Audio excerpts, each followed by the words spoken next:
How to unsubscribe Loklok payment. Getting charged for Loklok, let's cancel your subscription and stop payments. So first, identify where you subscribe. Loklok payments may come from Google Pay, Apple Pay Store, or third-party services like PayPal or Gcash. So if you subscribe via Google Play, go ahead and open up the Google Play Store and then click on your profile at the top right.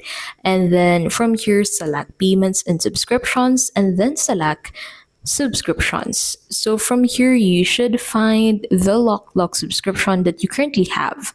So look for the cancel button and cancel your subscription. Make sure to confirm canceling it to be able to ensure that there would be no further charges in the next few months.